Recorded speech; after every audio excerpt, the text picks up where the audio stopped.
పోతే పాకిస్తాన్ కొట్టుకపోతున్న విషయాన్ని పాకిస్తాన్కు తెలుసు కాబట్టి ఇప్పటికే 20% డిఫెన్స్ వ్యవస్థను పాకిస్తాన్ సంబంధించిన డిఫెన్స్ వ్యవస్థను మొత్తం ధ్వంసం చేస్తాం కాబట్టి ఇలా పాకిస్తాన్ భయపడుతుందన్న. కానీ దీన్ని చాలా మంది తప్పుడు ప్రచారం చేస్తున్నారు. ఎక్కడ తప్పుడు ప్రచారం నమ్మద్దన్న. యుద్ధం ఆగలే.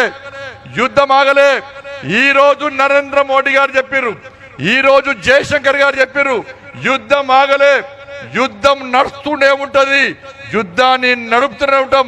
పాకిస్తాన్ ఎన్ని రోజులు వాళ్ళ దేశంలో ఉగ్రవాదులకు స్థావరాలు ఇస్తావో ఆ స్థావరాలను ధ్వంసం చేసే వరకు కూడా, ఈ ఉగ్రవాదాన్ని మట్టు పెట్టే వరకు కూడా ఈ యుద్ధాన్ని ఆపే ప్రసక్తి లేదు.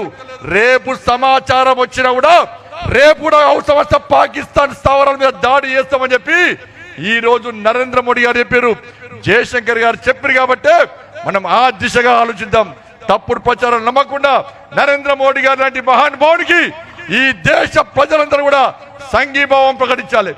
ఈ దేశం కోసం పనిచేసే భారత సైన్యానికి ప్రతి భారతీయుడు, ప్రతి హిందూ కూడా ఎస్ మేము మీ కండగా ఉంటామని చెప్పి వాళ్ళకు ధైర్యాన్ని ఇచ్చే విధంగా మనం అందరం కూడా ముందుకు పోవాల్సిన అవసరం ఉంది. ఇలా మురళీ నాయక్ అనే జవాన్ మన చేసే యుద్ధంలో ఏ విధంగా అసూలు బాధ్యతో ఒక్కసారి ఆలోచించడన్నా. మరి ఇంత జరుగుతుందన్న వాళ్ళు ఎండలో కష్టపడుతురన్నా, వర్షంలో దస్తురన్నా, చలికి చేస్తురన్నా. ఇక్కడ మన అన్నలు మాత్రం కొంచెం వర్షం గురనే నీడకు పోయి కూర్చున్నారన్న. ఎంతవరకు కరెక్ట్ ఆలోచన. ఏం చేస్తామన్నా, ధర్మం కోసం పనిచేయాలన్నా. ఇలా రాళ్ళు గుట్టలు కట్టకపోతామన్నా, కమిషన్ల కట్టలు పట్టుకపోతామన్నా. నాకైతే ఆలోచన లేదన్నా. దయచేసి ఆలోచించండి.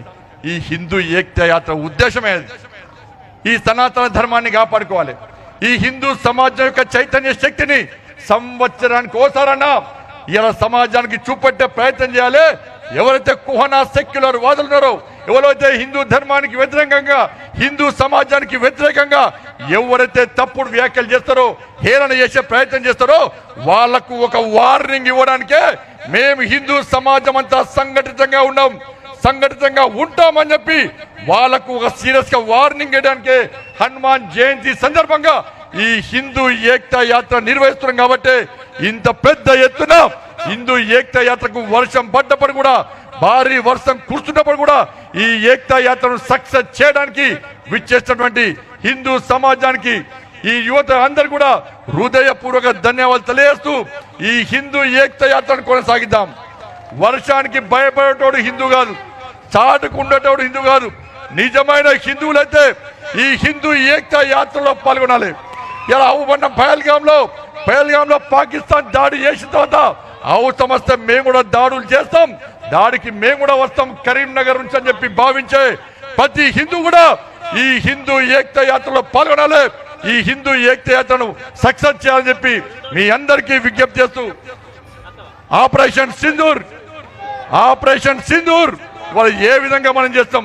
ఇద్దరు మహిళలతోనన్నా, ఝాన్సీ రాణి, రుద్రమదేవి లాంటి వాళ్ళ ఇద్దరు మహిళలు, అరే మా మహిళల సింధూరనన్నా, మా మహిళల సింధూరాన్ని చూస్తే అదే మహిళలతో కొట్టిపిస్తామన్నా. ఇలా వీర వనితలన్న వాళ్ళు భార్య ముందు భర్తను చంపిరన్నా, తల్లి ముందు కొడుకుని చంపిరన్నా, పిల్లల ముందు తండ్రిని చంపిరన్నా. 3 నెలలైన పెళ్ళై ట్రిప్ కోసం పోతే ఆ తల్లి ముందు ఆ భర్తను చంపిరన్నా. 3 నెలల ముచ్చట కాలేదన్నా. పసిపిల్లలు ఉన్నారు నాకు, నా పసిపాపని చూడండి, నా భర్తను చంపకండి అంటే కూడా కరుణించలేన మూర్ఖులు ఉత్సాగాలు ఆ పసిపిల్లల ముందు హత్య చేసిరన్నా. అందుకే నరేంద్ర మోడీ గారు భారత